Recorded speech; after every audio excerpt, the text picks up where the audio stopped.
Vamos lá, meus irmãos, vamos lá, minhas irmãs, começando aqui nossa 7ª aula de introdução ao Antigo Testamento 1.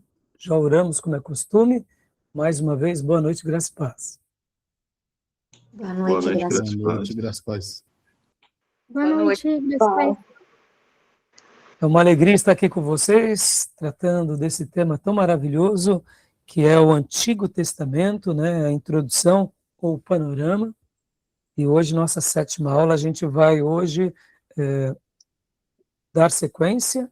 Estaremos trabalhando nos livros de Josué, Juízes e Ruth. E, se der tempo, a gente já começa um pouco aqui em primeiro livro de Samuel, tá bom?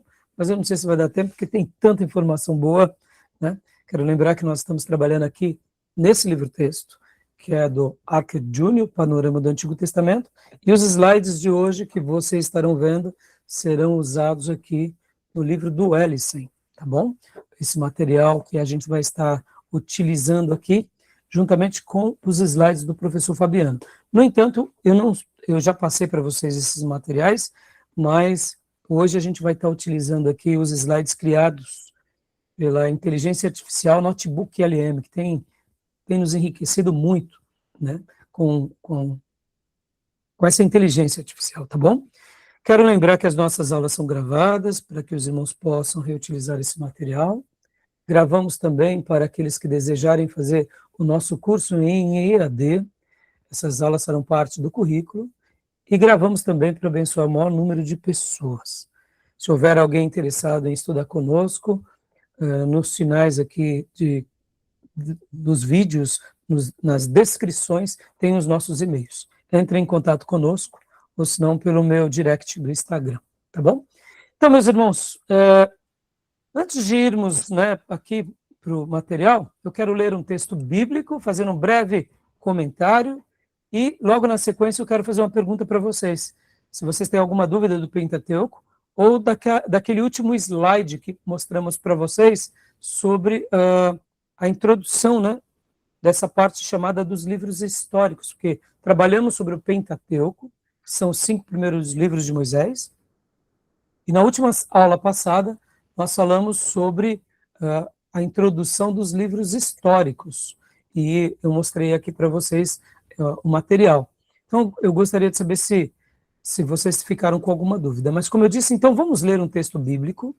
Quero fazer um breve comentário aqui de um texto que está no livro de Josué, capítulo de número 1, versículo de número 8, ou o irmão ou a irmã desejar, leia para nós aqui, Josué 1, 8.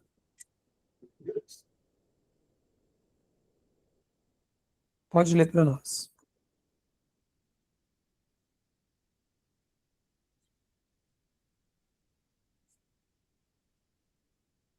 Vou ler aqui. Por favor. Não se aparte da tua boca o livro desta lei, antes medita nele dia e noite, para que tenhas cuidado de fazer conforme tudo quanto nele está escrito. Desculpa. Porque então farás prosperar o teu caminho e serás bem-sucedido. Amém. Aqui é uma síntese, né, de uma palavra muito linda dada por Deus ao grande líder Josué, falando para que ele meditasse na palavra de Deus, cumprisse a palavra de Deus, ensinasse a palavra de Deus a todo o povo, e naturalmente Deus prosperaria os caminhos, tanto de Josué, quanto de todo o povo de Deus. E a gente vê que Josué realmente foi esse líder que cumpriu com esse mandamento.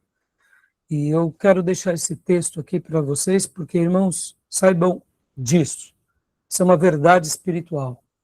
Todo mundo que é zeloso com a palavra de Deus, que ama a palavra de Deus, que ensina a palavra de Deus, que vive a palavra de Deus, no tempo de Deus colherá os frutos. Na semelhança daquilo que o salmista diz, que nós que somos bem-aventurados somos como árvores plantadas junto ao ribeiro. No tempo certo, dá o fruto. E mesmo que hajam estiagens, secas, frio, nossas raízes estão sendo nutridas. por Deus, pelas águas da vida, e no tempo de Deus vamos frutificar tudo que Ele deixou para nós. E aqui é uma verdade que acompanha o povo de Deus para sempre. Podem ver que desde quando Adão e Eva deixaram o paraíso, ali o Senhor já preparou meios para eles, para que eles voltassem a ter comunhão com Deus. A gente vai ver isso em toda a revelação bíblica. Dos dias de Noé, a mesma coisa. Noé preservou a palavra de Deus. Deus prosperou os caminhos dele. Depois nós vemos Deus separando Abraão. Abraão ouviu a palavra de Deus. Deus prosperou o caminho dele. Fechou, gatão. Já tá no grupo lá. Deus, Bora pra cima. Deus abençoou a vida, né, de Abraão, prosperando. Deus prosperou em todos os patriarcas. Deus acertou os ponteiros daqueles que viviam erradamente.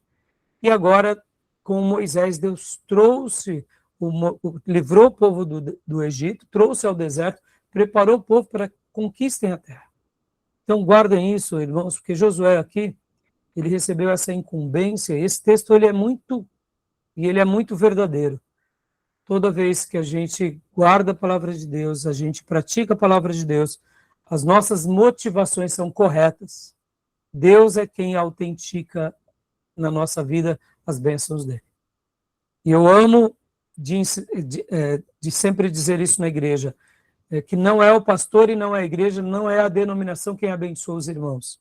Quem faz isso na vida dos irmãos é Deus. Por isso que eu ensino muito sobre essa questão da motivação correta. Mesmo que um irmão ou uma irmã não me agrade tanto no seu comportamento, na sua atitude, ou naquilo que eu acho ser certo, que de repente a gente pode estar errado, mas se essa pessoa estiver agradando Deus, a bênção de Deus virá de Deus para ela, não daquilo que eu penso. E outrora também o inverso a isso é verdadeiro. Muitas pessoas até me agradam, até me alegram, mas fazem a obra de Deus, eu diria, apenas ali na igreja para que os outros vejam, ou quem sabe para que eu veja. Né? Mas a motivação não é correta. E a bênção de Deus não vai chegar naquela pessoa.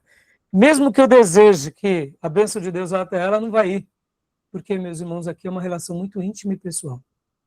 Do servo de Deus com Deus e da igreja de Deus e do povo de Deus com Deus. Lembrem disso, né? Aquilo que é individual, Deus separa individualmente para nós. Aquilo que é coletivo, também Deus separa de forma coletiva para todos nós. E para eu fechar aqui esse pensamento, porque na última aula eu trabalhei bastante sobre a geração de Moisés e a geração de Josué, e eu até intitulei que a geração de Moisés foi uma geração que morre no deserto, e a geração de Josué é uma geração de conquista. Mas lembram, Moisés foi um homem de conquista. Arão foi um homem de conquista. Miriam foi um homem de conquista. Moisés foi o pastor de uma geração que morre no deserto, mas ele também foi pastor de uma geração que nasce para conquistar a terra. Só que não foi Moisés quem teve esse privilégio de conquistar a terra. Por quê? Porque, como sabemos, ele pecou. Percebam, a bênção de Moisés, que Deus tinha dado para ele, foi para ele, porque ele era fiel. O castigo do povo foi para o povo, porque o povo era infiel. Percebam, né? Eu posso estar sendo abençoado e alguns perto de mim, ou quem sabe na minha comunidade, não está sendo abençoado. Agora, olha que interessante. Deus, ele não mistura as coisas, né? Não mistura. Ele não transferiu a bênção de Moisés para o povo rebelde e nem o castigo do povo rebelde para Moisés, né? Deus é justo. Deus é justo. Agora, Moisés padeceu com a desobediência do povo. Curioso, não? Por quê? Porque Moisés e o povo de Israel fazia parte de um coletivo. Moisés não era maior do que o povo, nem o povo maior que Moisés. Todos eram um em Deus. Mas já que esse povo precisou perecer, Moisés pereceu com eles. Agora eu pergunto, ele pereceu também no pecado do povo? Não. Moisés, como eu disse na última aula, não ficava precisando olhar para a serpente de bronze, porque ele era consagrado e cheio do Espírito, tá bom? Então, guardem isso, né? Nós somos de uma igreja. A bênção de Deus para a nossa vida, por aquilo que nós fizemos e agradamos a Deus, e por aquilo que fizemos de fidelidade a Deus, nós desfrutaremos. Se a nossa comunidade está fazendo as mesmas coisas, elas vão desfrutar. Mas pode ser que, de repente, um irmão esteja na desobediência e a comunidade na obediência, ou vice-versa. Alguns irmãos na obediência e vários outros na desobediência. Então, muitas vezes, a gente vai ver esse padrão se repetindo ao longo de toda a palavra de Deus, tá bom? Porque é o nosso compromisso com Deus, né? Por isso que a gente tem que guardar a palavra de Deus e o Senhor nos prosperará, tá bom? E último detalhe aqui, esse é um capítulo muito lindo, né? Deus falando com Josué, Josué, assim como eu fui com Moisés, eu serei contigo, esforça-te, tem bom ânimo, tem coragem, não é? Só para você ter uma ideia aqui, meus irmãos, eu deduzo, tá? Que Josué, nesse episódio, estava morrendo de medo. Porque Deus não falaria para ele, esforce-te, tenha bom ânimo, ser forte e corajoso, para um homem que está vivendo isso. Eu acredito que ele estava dentro dele com aquele medo. Senhor, eu não sou tão sábio que nem Moisés era. Senhor, eu não tenho experiências espirituais como Moisés teve. Senhor, eu não subi no Sinai 2 vezes. Eu não fui o canal que ouviu Deus e viu as pragas no Egito. Eu não fui o canal que tocou ali com o cajado nas águas do Mar Vermelho. Senhor, logo eu. E aí vem Deus e diz, esforça-te, eu serei contigo, tenha bom ânimo, não tenha medo. Quando nós estamos com muito medo, eu não sei se você já passou por uma experiência dessa, nossa perna treme, né? Alguém já disse que os joelhos batem palma, né? A perninha treme e o joelho bate palma. Eu acredito aqui, irmãos, que esse discípulo de Moisés, esse príncipe de Israel, ele estava com tanto medo que seus joelhos deveriam estar batendo palma. E se o povo não me obedecer, Senhor? Eu não sou levita.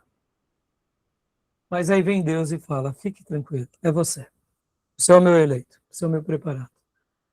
Pode ir. E aqui é o grande momento, porque realmente ele foi um líder de conquista. Curioso, ele era discípulo de Moisés, e ele se tornou uma das pessoas mais célebres no Velho Testamento. Porque ele era discípulo fiel de Moisés, e agora ele se torna um líder conquistador. Que ele crava a estaca da vitória e conquista Canaã. A promessa de Deus em Abraão agora é concretizada na vida de Josué. Glória a Deus. Pensem, irmãos, olha só. Ele vai agora ser o canal de Deus, pelo qual a promessa de Abraão se cumpre nessa linhagem, nesse povo. Talvez você diga assim, mas pastor, Deus já não tinha dado Canaã para Abraão? Quando a gente lê Hebreus, irmãos, não. Deus deu sim pela fé, e Abraão se apropriou pela fé. Mas Abraão, para ter enterrado sua própria esposa, teve que ter comprado uma terra.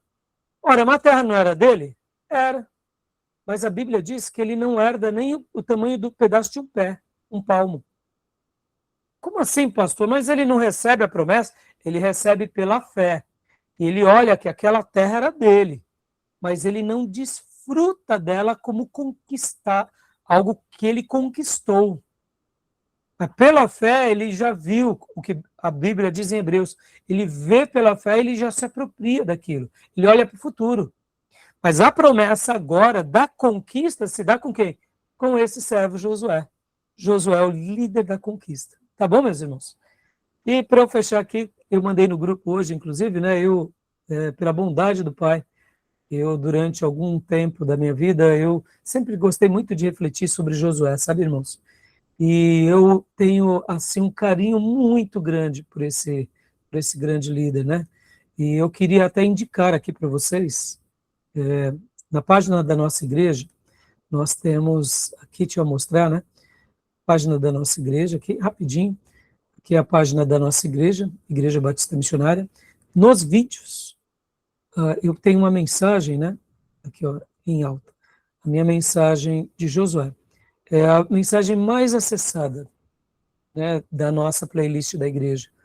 E eu tenho um carinho muito grande por Josué, e também, durante a pandemia, deixa eu mostrar mais outra coisa aqui para vocês. Olha só, eu preguei bastante sobre Josué. E dentro das minhas playlists, podcast, eu tenho uma série que eu dedico aqui a Josué. Josué em Canaã, né? Então, assim, eu gostaria que vocês que quisessem saber mais, né, assistissem essa playlist. Durante a pandemia, eu prego sobre o livro todinho de Josué, capítulo a capítulo. Foi, assim, um momento muito, muito, muito edificante para nós.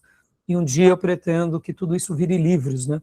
E essas mensagens aqui, elas estão apenas em áudio, elas estão também aqui na minha página pessoal do YouTube, mas elas estão também numa página do Spotify, tá?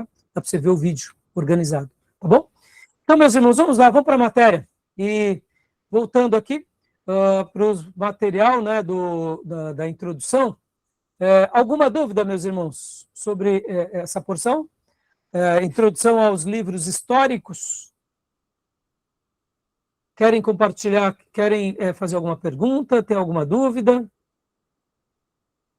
Ó, nós falamos sobre os livros históricos, né? Agora a gente vai estar entrando sobre os livros históricos. Aliás, voltando aqui rapidamente. Alguma dúvida sobre o Pentateuco? Foi tudo tranquilo? Deu para entender bem? Joia? Aí, na última aula passada, eu falei sobre os livros históricos. E os livros históricos, eles representam um período de praticamente 1000 anos, tá? De 1405 a 425, ou seja, uma jornada aproximadamente de 1000 anos. Então, nós estaremos falando sobre esses livros, né? Josué, Juízes, Samuel, Ruth, Reis, Crônicas, né? E aí a gente falou bastante na última aula sobre esse material, e então hoje a gente vai estar tratando, eu diria, exatamente sobre o livro de Josué, tá bom? E alguma dúvida sobre essa introdução da aula passada? Não? Então, joia. Então, já que não há nenhuma dúvida, vamos lá. Lembrando que vocês, meus irmãos, podem sempre, né, estar também tirando dúvidas,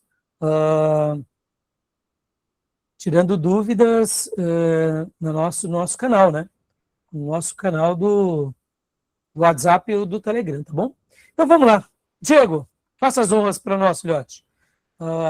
Leia para nós o nosso slide, por gentileza. O livro de Josué, Risco e Vitórias da Fé, uma análise histórica e teológica da conquista de Canaã. Então, como eu tinha mencionado há pouco, meus irmãos, a beleza desse material é porque esse material aqui, ele é um material que vocês têm que se lembrar o seguinte, que é o livro onde o povo de Deus conquista, né, a terra prometida. Então, em outras palavras, é o momento em que eles chegam lá e eles realmente agora tomam posse da promessa de Deus. Deixa eu fazer uma pergunta para vocês. Olha só que interessante essa pergunta. Isso daqui é legal. Ora, quem foi que libertou o povo de Deus do Egito e como foram as libertações? O que o povo de Deus precisou fazer para ser liberto do Egito? Vamos lá. Quem foi que libertou o povo de Deus do Egito? A gente sabe que Moisés foi o canal, juntamente com Arão, mas quem foi que libertou? Pastor, o libertador foi Deus, né? Exato, Deus. Não temos dúvida. E o povo de Deus, o que eles precisaram fazer? Eles precisaram pegar na espada? Não. Por que não? Vamos lá. Deus lutou através Deus que lutou contra os inimigos. Pastor, Tá. mas Tá. eles tiveram que fazer o sinal lá na porta lá, né? Sim, eles tiveram que fazer a lição de casa direitinho, né? Eles tiveram que se posicionar adequadamente, não foi? Sim. Mas aí, voltando. Mas quem foi que atuou poderosamente ali? Foi Deus. Eles só obedeciam o mandamento de Deus e se colocavam, né? Deus dizia direita, todo mundo ia para a direita. Esquerda, todo mundo para a esquerda. Para, todo mundo parava. Avança. Não é assim? Foi assim? Foi? Ou seja, eles obedeceram. Mas quem atuou foi Deus. Agora, olha que lindo. Em Josué, agora para conquistar a terra. Por que Deus... olha que coisa, hein? Que dá uma mensagem linda, hein? Eu trabalho isso lá nas minhas mensagens de Josué, que eu falei para vocês há pouco. Né? Lembra que eu falei para vocês há pouco sobre as mensagens? Então, ali, olha só que coisa interessante, meus irmãos. Quando Deus usa agora, né, esses servos, para que eles sejam canais de bênção, agora, por que Deus chega para eles e fala, vai lá e conquista a terra? Por que Deus não foi aquele que realmente chegou lá e fez tudo por eles? O que vocês acham? Hã? Eles tinham que fazer alguma coisa, né, pastor? Deus capacitava eles para conquistar essa. Eles têm que fazer agora. Mas, legal, legal. Mas e lá no Egito, eles não tinham que fazer alguma coisa? Porque lá no Egito eles não pegaram espada, não foi? E não lutaram. Estão entendendo? Olha aí, é o agir de Deus, né? Perceba, irmãos, que em cada período Deus se revela de uma forma. Deus dá algumas diretrizes. Deus dá algumas instruções. Aquele povo que estava lá no deserto, ou melhor, que estava no Egito, Deus queria apenas que eles se aquietassem e vissem o livramento do Senhor. Aleluia. E viram, não foi? Mas vem cá. Eles estão lá no deserto por quê? Porque foram rebeldes. E eles tiveram que se aquietar e aprender com Deus, não foi? Como alguém já disse, para Deus livrá-los do Egito, Deus precisou de 10 pragas. Para Deus tirar o Egito do coração daquele povo, Deus precisou de 40 anos. Olha, frases lindas e máximas lindas, não? E essa geração que nasce no deserto, que viveu milagres, tá, meus irmãos? A geração do deserto vê milagre. A roupa não se acaba, a sandália não se acaba, o maná era presente a cada 6 dias da semana, a água que saía da rocha, a nuvem que os conduzia e protegia do calor, a coluna de fogo que os esquentava e os iluminava.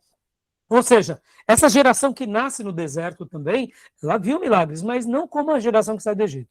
Agora, essa geração que nasce no deserto, que eu chamo de geração de conquista, Deus estava dando o último teste para eles.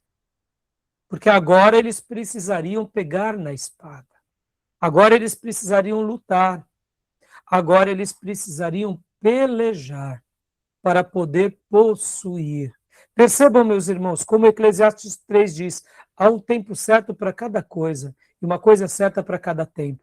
Há uma hora certa para chorar, há um tempo certo para sorrir, há um tempo certo para amar, para aborrecer, há um tempo certo para viver, para morrer, há um tempo certo para tudo. E Deus, na sua revelação, deixa as coisas bem específicas. O povo de Josué precisou ser um povo de conquista, não apenas que visse Deus lutar por eles, mas que eles participassem.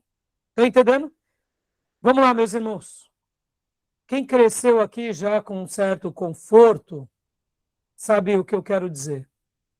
Muitas vezes, quando você nasce com uma certa regalia, você não dá tanto valor. Mas quem nasce com muita escassez, qualquer conquista é muito significativa. É ou não é? Quem já nasce com uma casa, 2, papai tem 10 casas de aluguel, tudo bem. Mas quem paga aluguel, conquista a sua primeira casa, sabe o quanto isso representa.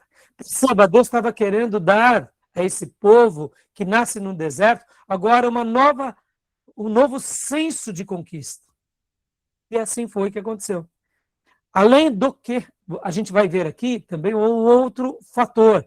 Deus precisava de exercitar justiça sobre essa nação ímpia, que eram nações ímpias, que eram os cananeus. E muitas vezes, ou Deus atua sobre eles, sobre os povos que quer exercitar justiça, ou Deus envia os seus servos. E nesse caso, Israel foi um instrumento de justiça para corrigir aquele povo. Tá bom? Então percebam que aqui são duas coisas. Uma questão pedagógica da conquista da terra, ou seja, vocês são os descendentes de Abraão, vocês conquistarão a terra. Mas assim como Abraão pagou um preço em me obedecer, crer na minha promessa e esperar e morrer na promessa, contemplando o futuro, mas não aproveitando desse futuro como deveria, já que vocês serão um povo que conquistarão, vocês desfrutarão, vocês comerão as uvas, as frutas, né? É a terra que mana leite e mel. Então, Deus é como se Deus estivesse dizendo, eu quero que essa fé de vocês tenha obras, tenha conquistas, para que vocês as valorizem, tá bom? Tudo bem até aí? Compreenderam? Interessante essa questão, não? Tá bom? Então, pode continuar para a gente, Diego, por gentileza, né? O nome, Josué.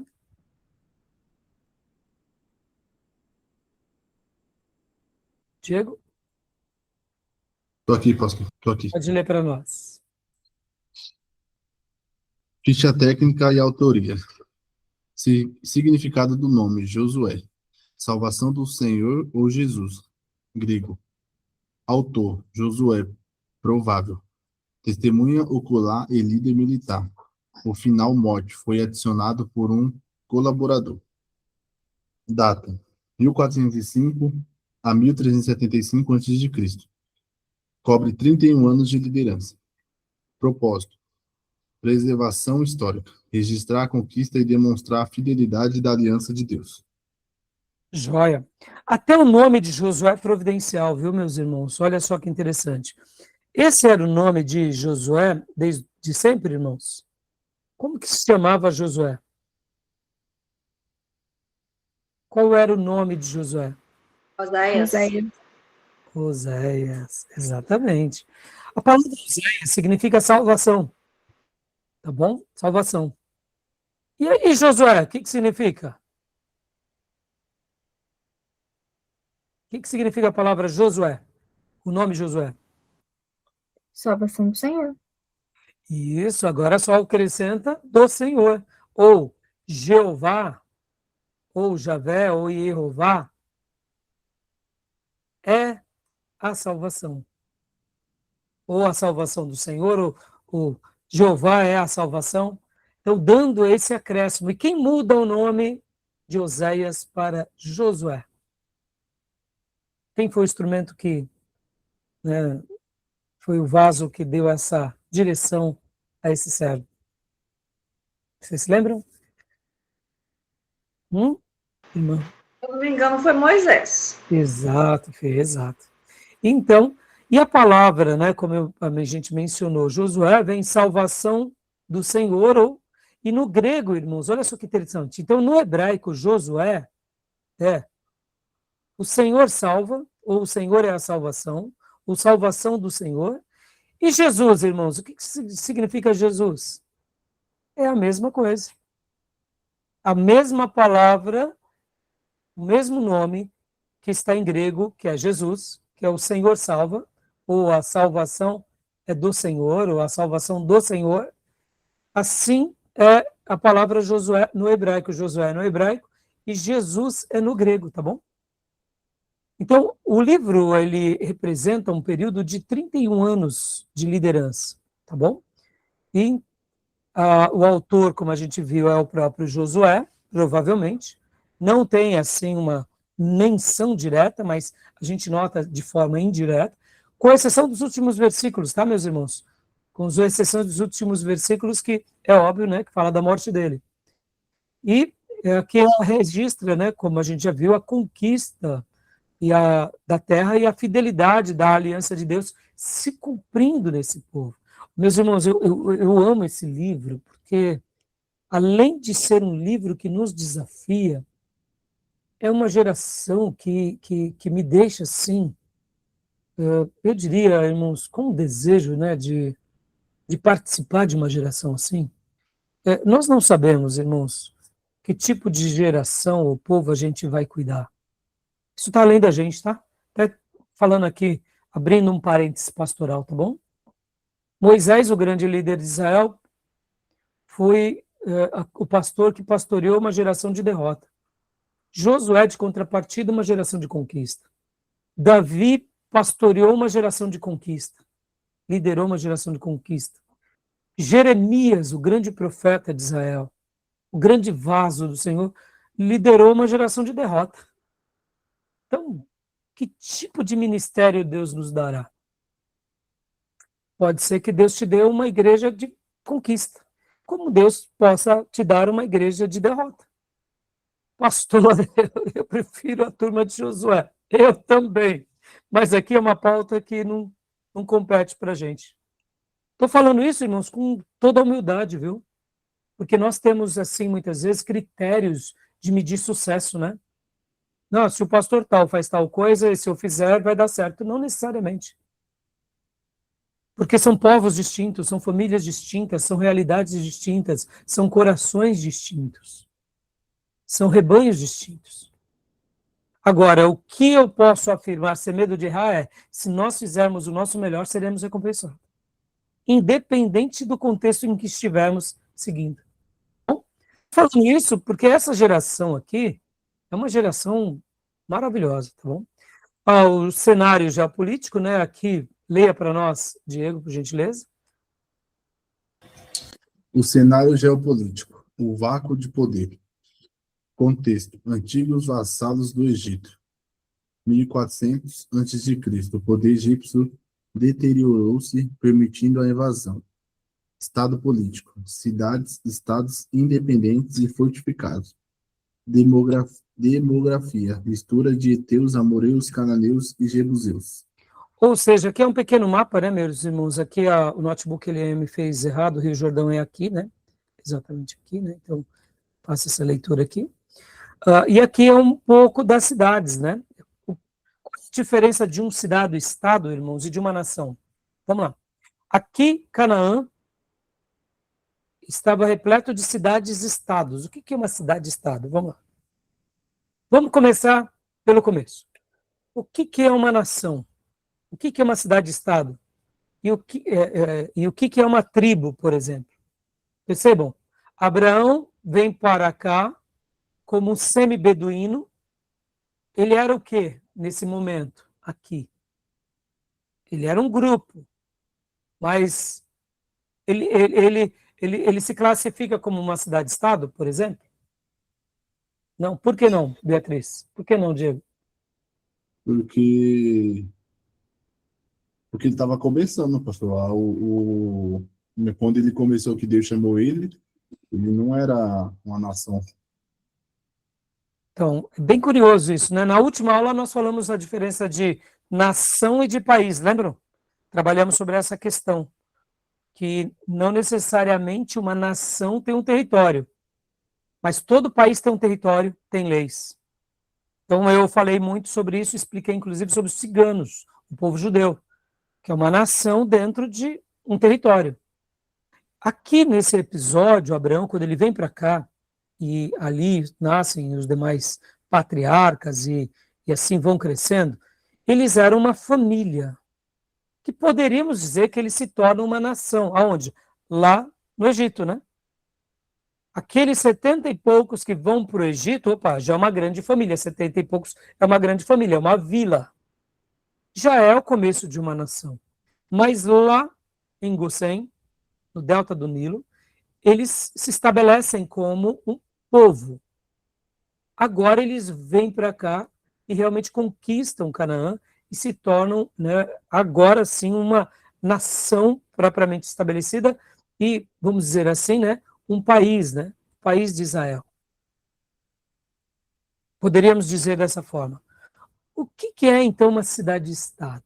Uma cidade-estado é esse grupo que tem a sua cultura, que tem as suas tradições, tem os seus costumes, que está estabelecido num lugar e que tem as suas próprias leis e que tem os seus próprios costumes. E uma cidade-estado geralmente não se interfere em outra cidade-estado. Quer ver um exemplo, irmão? Jericó.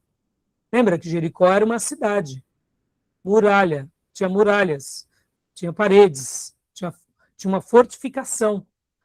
Então, ali é uma cidade-estado. Uma cidade-estado já é uma coisa muito significativa. Aqui nós estamos lembrando que Israel, quando eles vêm para conquistar Canaã, eram várias cidades-estados. Né? Eram várias cidades-estados. E os filisteus estavam aqui. Curioso que os filisteus, eles eram um povo, né? Vocês verão mais para frente, que possivelmente saíram lá da Grécia, e eles vêm para cá. Em algum período, né, que a gente não sabe dizer exatamente, eles ficam aqui, eles se estabelecem na margem, né, aqui do mar Mediterrâneo, e são 5 cidades, e cada cidade tinha o seu governador, mas não tinha um rei que governava sobre as 5 cidades. Interessante, né? Então, vocês verão que em algumas cidades, estados, há reis, outras não têm reis, são governadores. Então, percebam, foi nesse contexto de pluralidade. Agora, por que aqui é um vácuo de poder? Porque um pouco antes, o Egito, ele dava as cartas nessa região.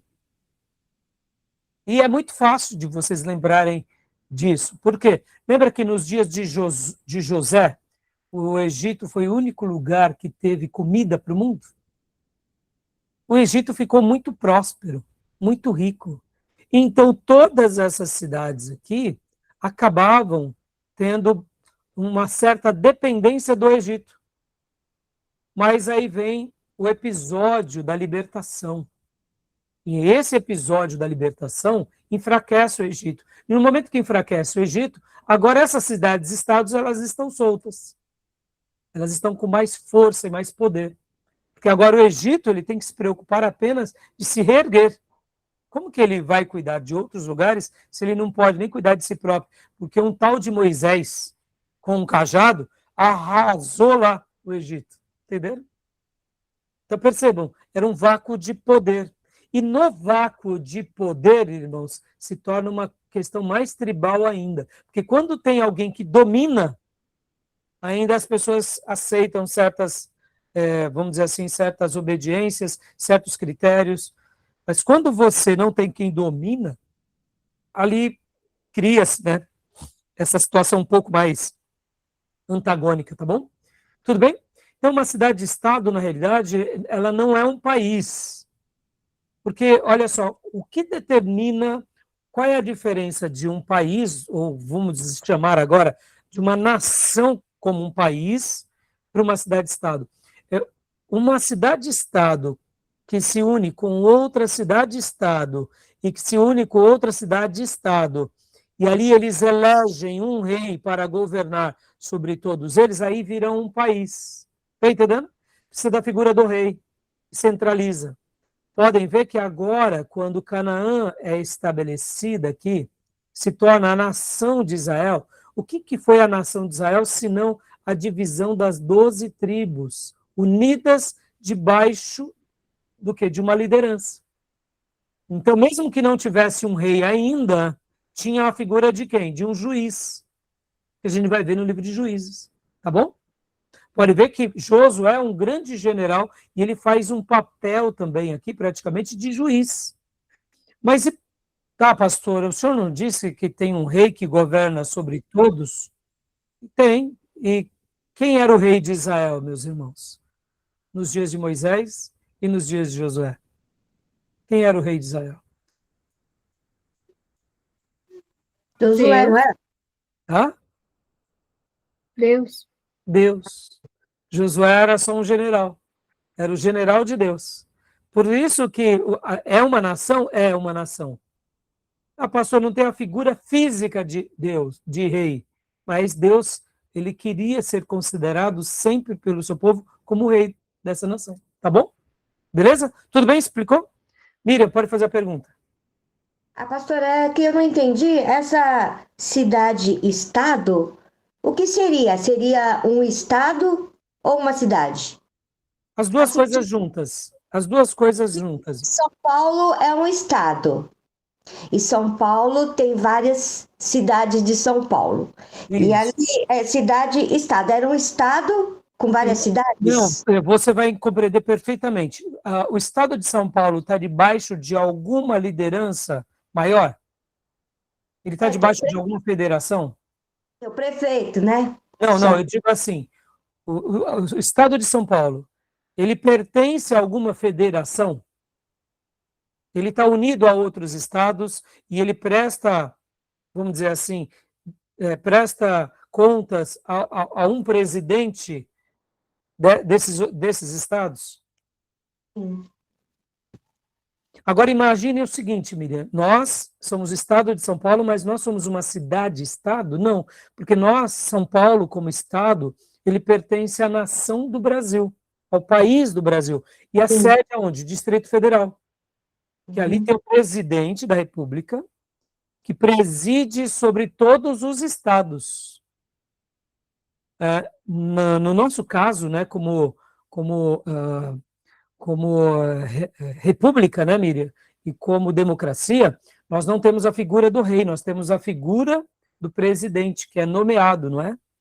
Então, uma cidade-estado, Miriam, é como se São Paulo ela se desvinculasse de todos os outros estados brasileiros e, a partir de uma certa data, ela falasse assim, não, nós cuidamos de São Paulo e todas as riquezas nossas ficam para nós, e etc e tal, entendeu? E Brasília não tem mais nada a ver conosco, Rio de Janeiro não tem mais nada a ver conosco, Minas Gerais, a irmã que está em Minas Gerais aqui, a irmã Sônia, não tem nada a ver mais conosco, mas não é assim que funciona. Então, a cidade-estado seria exatamente isso. Por exemplo, Miriam, Jericó, olha só, Jericó, ela tinha suas leis. E ela não tinha nada a ver com os filisteus, que tinham as suas leis. Então, se um rapaz aqui dos filisteus fosse lá em Jericó e aprontasse, ele ia ter que pagar com as leis de Jericó. Ah, mas está pertinho, pastor. Não importa, eram cidades-estados. Eles eram separados, podendo ou não ter rei, entendeu? Quando Israel conquista todas essas regiões, Miriam, aí vira uma nação, vira o país de Israel. Por quê? Porque agora as tribos, elas se unem, todas elas, não são 12 tribos? E aí, quem é que manda nessas 12 tribos? É Deus. E quem é o representante de Deus aqui? Ora é o sacerdote, ora é o juiz. Entendeu, Miriam? Então, são detalhes que fazem parte, né, da história, tá bom? Tudo bem? Esclareceu, Miriam? Esclareceu, irmãos? Alguma dúvida mais? Não? Então, continuando aqui, Diego, leia para nós, né, continuando aqui. Aqui.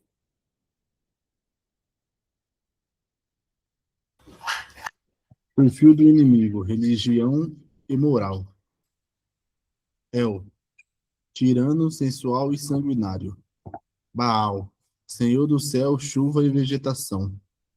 Anate, Astarte, deusa do sexo e guerra. Moloque, sacrifício infantil. Veredito, uma cultura de violência, prostituição sagrada e sacrifício infantil.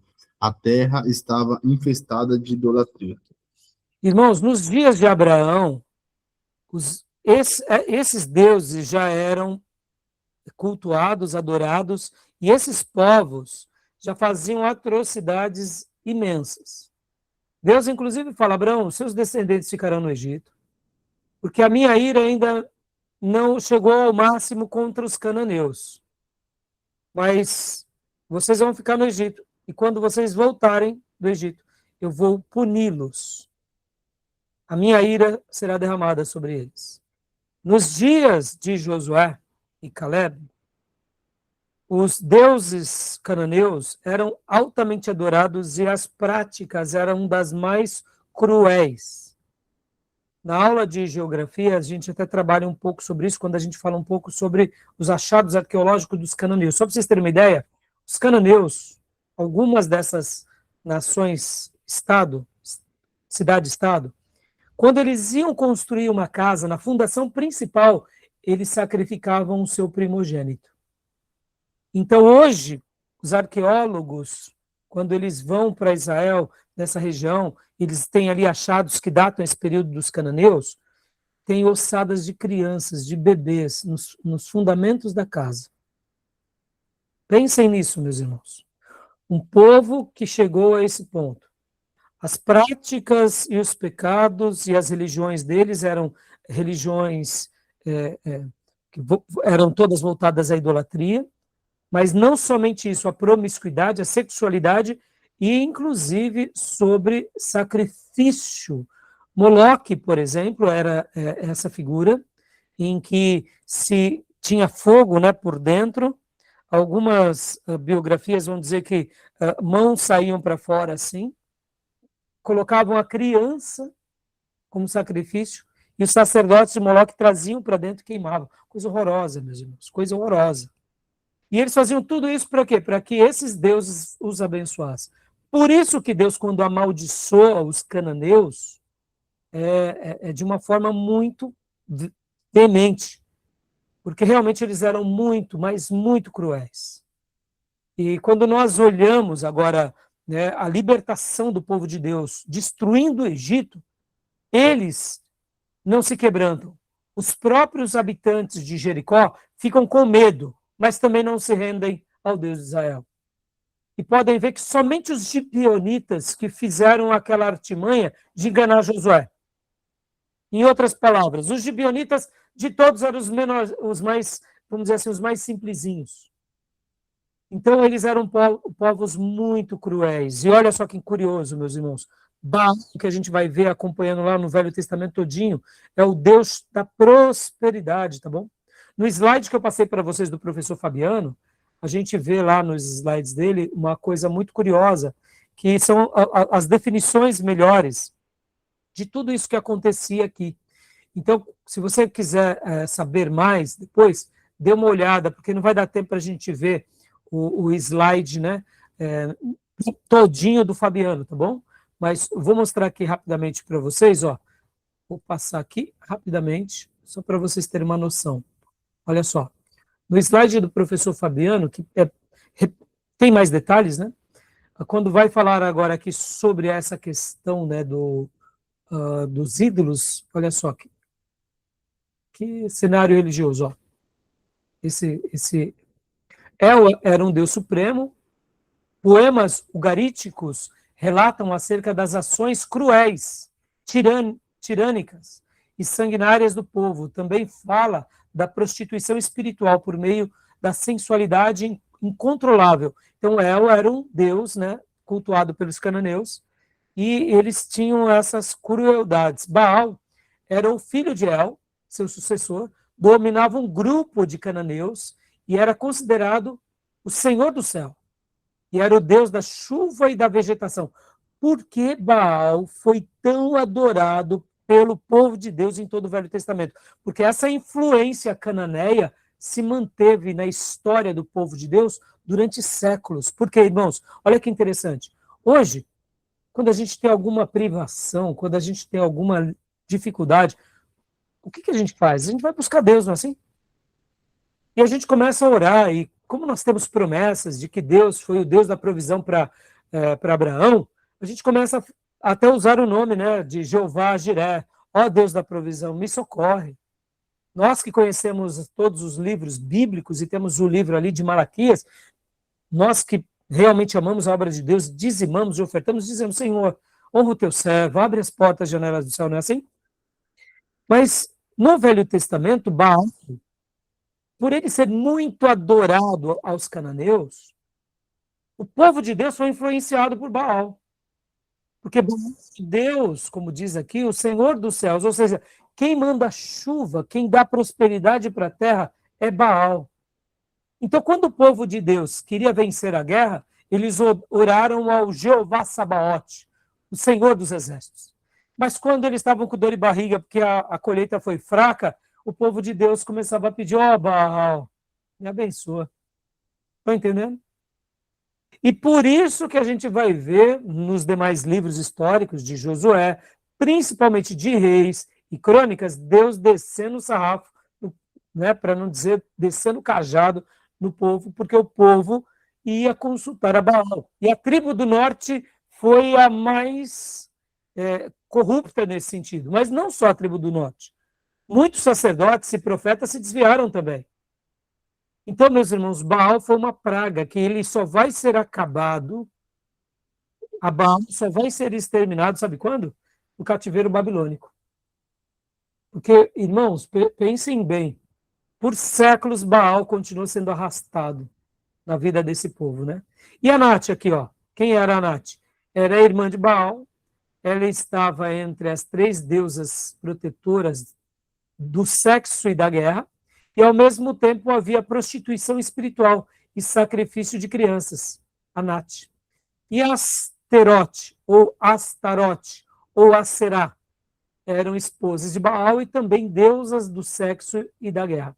Então, também nos cultos pagãos, eles faziam orgias, ou seja, era todo tipo de depravação, meus irmãos. Então, por isso que Deus, quando ele realmente castiga esse povo, ele realmente castiga, mas antes de castigar, eles tinham enviado já, né, os seus servos, e principalmente as mensagens dos servos, mas eles não quiseram dar ouvido. E antes de passar a palavra para o Diego, meus irmãos, percebam que Baal só muda de roupagem, tá bom? Hoje, o Baal, eu poderia dizer que ele é apresentado no meio protestante como a prosperidade, tá bom? Hoje, Baal só mudou a roupinha.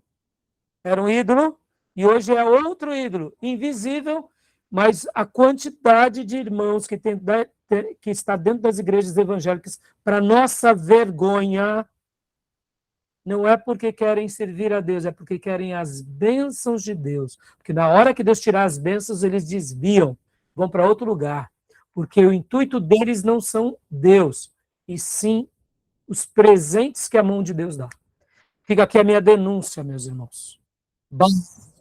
Está para nós hoje do que a prosperidade é vista no meio do protestantismo. Jamais era para nós, protestantes, aceitarmos alguma coisa assim.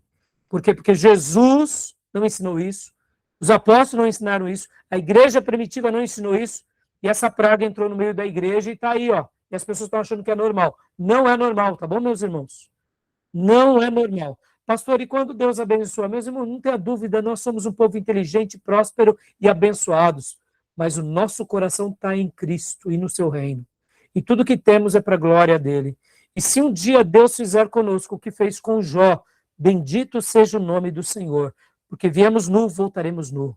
Então, meus irmãos, que a gente possa aprender com a Bíblia e com todos os servos de Deus, tá bom?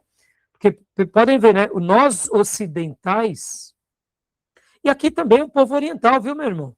Não pense vocês, irmãos, o diabo... Irmãos, guarde isso. Qual é o maior concorrente, né, de Jesus? Qual é o ser que mais disputa com Jesus? Talvez você diga, é o diabo. Não, não é o diabo não, meus irmãos. É Mamon. Pode ver que o próprio Jesus disse que nós não podemos seguir a 2 senhores.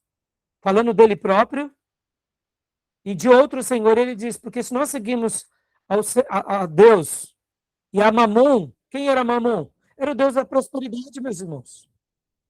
Que era nos dias bíblicos, nos dias do Novo Testamento. Então, o maior concorrente de Jesus é a riqueza. E o diabo sempre soube disso. Irmão, o maior concorrente de Jesus não é o diabo, tá bom? Não é o diabo, não. O diabo sabe que ele perdeu já essa batalha. São poucas pessoas que querem seguir o diabo por si só. As pessoas querem prosperar, enriquecer. Então, é Mamon. Nos dias de Jesus, ele chamava de Mamon. No Velho Testamento, nos dias dos cananeus, era Baal. Por séculos foi Baal. Tá bom, meus irmãos? Diga, Diego. Pastor, eu tenho uma dúvida na questão da... Na verdade, isso aí já é uma dúvida que me segue há um tempo. Eu queria saber sobre essa questão dessa frase que Deus fala. Porque desde Abraão, no capítulo 15, quando ele chama Abraão lá e fala para Abraão contar as estrelas, ele fala uma frase no versículo 15, ele fala assim, versículo 14, mas eu castigarei a nação que os escravizar e por fim eles sairão de lá com grande riqueza. Você, por sua vez, morrerá em paz e será sepultado em idade avançada. Depois de 4 gerações, seus descendentes voltarão a esta terra, pois a maldade dos amorreus ainda não chegou ao ponto de provocar o meu cativo. Desde Abraão ele falava isso. Essa frase aqui, que Deus fala com Abraão, é uma questão de pedagogia, porque era certo que isso ia acontecer, mas ele estava revelando a Abraão, ou essa deixa de Deus falar assim, o pecado deles eles pecam, mas ainda não a ponto de me provocar ira. Ele estava dando oportunidade para aquele povo se converter. Exatamente, Diego. Diego, Abraão foi um figurão que foi habitar nessa região e o nome de Abraão ficou famoso. Pode ver que Abraão prospera, Isaac prospera muitíssimo e Jacó também. Qual é a mensagem que Deus estava dando já aos cananeus? Com Abraão e os patriarcas. Se arrependam. Podem ver que ninguém podia com eles, nem os próprios egípcios. Quando tanto egípcios quanto filisteus, quando tanto Abraão quanto seus filhos vai dar aquelas rabiadas que cometem pecado de mentira, pode ver. Deus mostra, não mexe, é meu profeta. Todo mundo sabia. E essa mensagem, essa palavra de Abraão, com certeza era algo que Abraão... Diego, o evangelho, como diz Gálatas, foi pregado a Abraão. Abraão era um pendão do evangelho ali. Entendeu? Era um testemunho do Deus poderoso. Pastor, mas eu não vejo Abraão subir num pináculo e pregar para os cananeus. A vida de Abraão era uma pregação. O altar. A vida de Isaac era uma pregação, e os altares. E Jacó? Jacó foi o grande exemplo de um desviado que se converte, que Deus teve misericórdia, pode ver. Então, a mensagem deles foi uma mensagem onde Deus fez com que o nome do Senhor fosse glorificado por toda essa região. E quando o próprio Abraão recebe essa instrução, não pense você que essa mensagem já não tinha chegado aos cananeus, mas é aquilo, Diego, sabe, aquilo que isso foge de nós, tá, Diego? Poderíamos dizer, então, que se Abraão tivesse pregado mais, o povo teria se convertido. Então, você entende que nessas horas a gente só se cala, né? Eu não vou culpar Abraão, irmãos. Como que eu vou falar que Abraão errou? Pai da fé, entendeu? Isaac e Jacó. Pode ver que Deus não doura a pílula para nós. O único que pisou na bola feia foi Jacó e os filhos de Jacó. E Deus mostra. E eles pagam um preço alto, não é? Todos eles. Podem ver que o primogênito de Jacó, por ter se deitado, né, com a concubina do pai, ele perde a primogenitura. E os outros, logo na sequência, por ter cometido o delito, perdem a primogenitura. A primogenitura vai para Judá, por quê? Porque Judá também ia perder a primogenitura. Onde eu deduzo, isso eu deduzo, tá, Diego? Que Judá resgata a primogenitura. Sabe como foi? Quando ele vai buscar agora José. Ele se arrepende. Ele, de homem vil que era, ele aprendeu que o pecado nos encontra. E quando ele vai para Jacó, ele diz, não, pai, eu assumo, e se der tudo errado, o senhor pode sacrificar os meus filhos.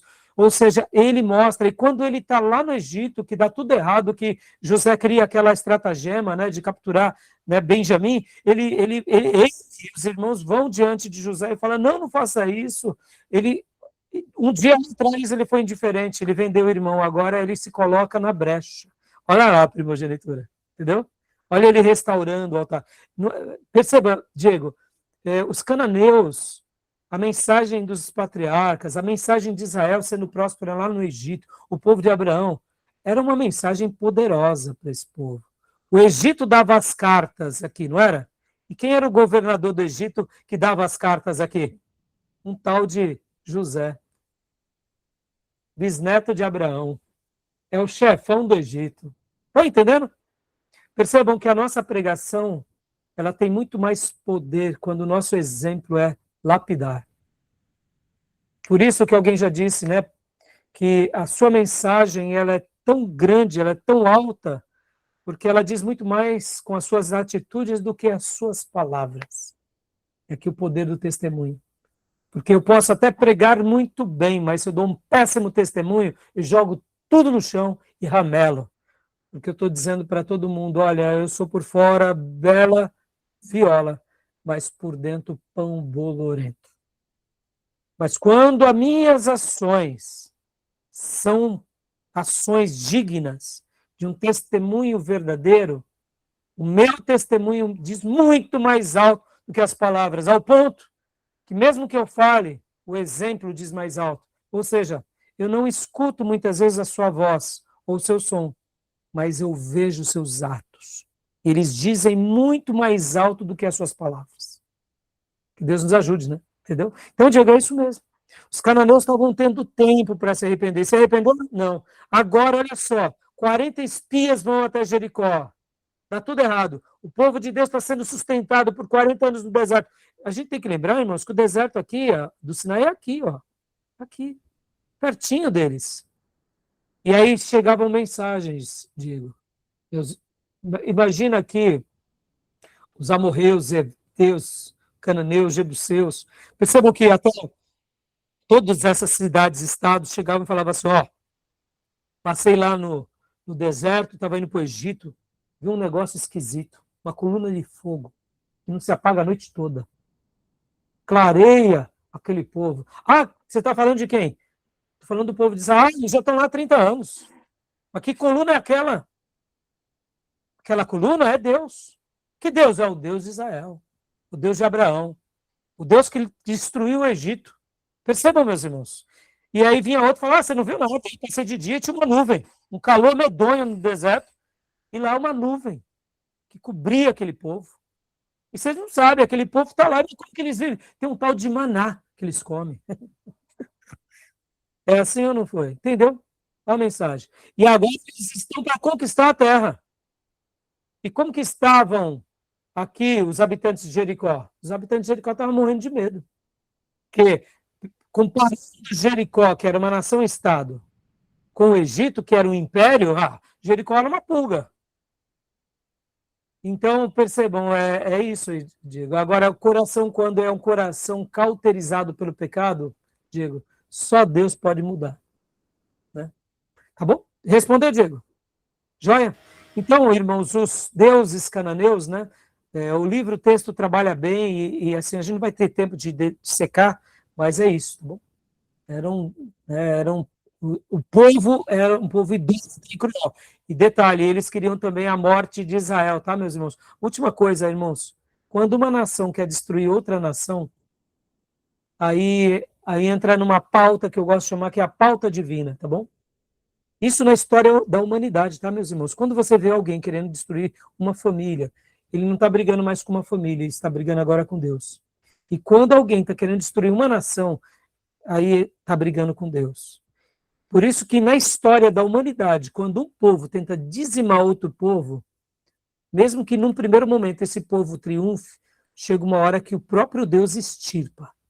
Ou por fenômenos naturais, ou por outras nações que destroem aquela nação. Guardem isso. Agora, olha que curioso, quando uma nação não tem esse princípio de querer extirpar outras nações, mas eles só querem conquistar e etc e tal, muitas vezes, eles, na história da humanidade, eles são longevos. Tem algumas nações assim, não tem? No mundo? Que tem milhares de anos. É porque eles nunca quiseram destruir o outro. Porque quem quis destruir o outro arrumou uma briga com o Criador das pessoas. Guardem isso. Interessante, né? Isso até é ótimo para a gente não ter ódio de ninguém. A gente não deve. Mesmo que a gente se sinta injustiçado. Por isso que quem peleja por nós é o Senhor. Tá bom? Beleza, meus irmãos? Então, ó, a estrutura literária do livro, a gente vai parar aqui, vamos para o intervalo, a gente volta em instantes. Mais alguma pergunta? Alguma dúvida? Não? Pastor, só um aqui rapidinho.